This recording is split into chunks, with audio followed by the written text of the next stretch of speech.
Get all these problems in terms of control when there's scarcity, and then you have an advantaged group that controls the resources. That's what we're trying to make a proposal to eliminate the problems that they have today.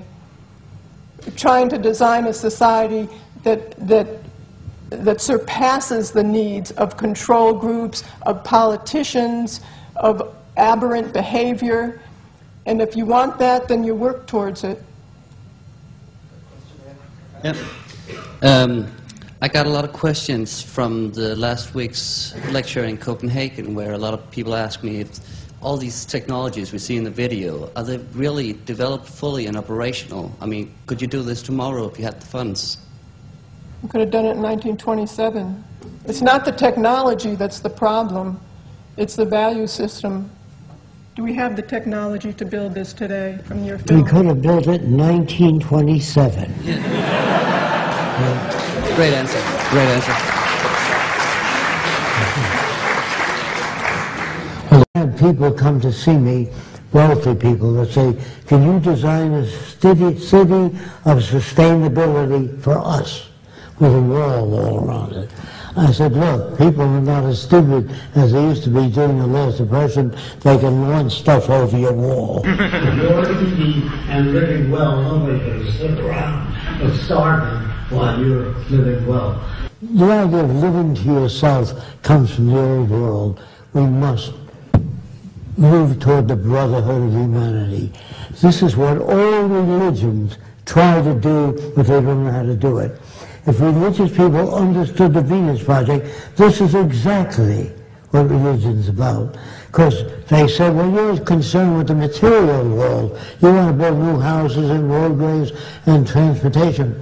And they said to me, my kingdom is not of this world, it's up there. So I said, you forgot the Lord's Prayer. Jesus said, thy will be done on earth as it is in heaven.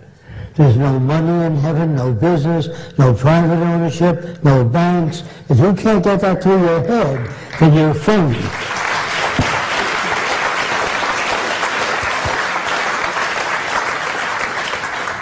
I do not come here to attack anything. I'm just trying to say there is another way. Let's look it up. Look up the Venus Project. Try to become very familiar with it so you can talk about it and not project. Like a lot of people tell me, a bunch of scientists in gray telling us what to do. You will work in Area D. You, Area K. That comes from Hollywood. 1984, Brave New World, Atlas Shrugged. All these are systems to keep you from putting in a new system. So it's written by Hollywood hacks, not scientists. Even Star Trek, they kill each other with laser weapons, blow up spaceships. This isn't the future. This is a psychopath's idea of the future.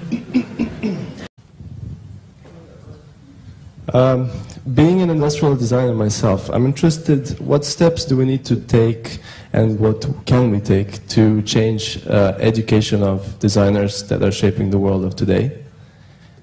And my second question is, how will we motivate people, whether designers or scientists, to work and contribute to the system if everything is available freely to everyone's use? So why would someone choose to work all day and all life instead of just... What's the motivation if everybody has access to things? Okay. You're assuming that everybody has enough money to live well, they do nothing. That's not true.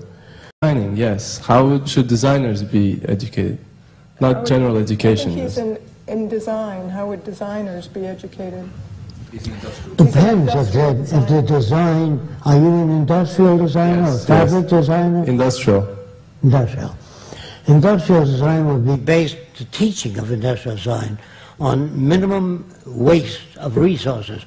Never design products to wear out and break down. Do the best you can. An old Volkswagen, if you drive an old Volkswagen and I drive a Mercedes, if your brakes fail, I die. So there are no old cars on the road. They weigh as much as a new car. So everybody, don't own anything in the future. The cars are lined up for your use. You have access to cars, sailboats, but you don't own anything. You live in a house as long as you like to. You can make a painting, but you can't sell it. You can give it to people. So when you do away with ownership and people have access to the necessities of life without servitude, then you have the beginning of the civilized world.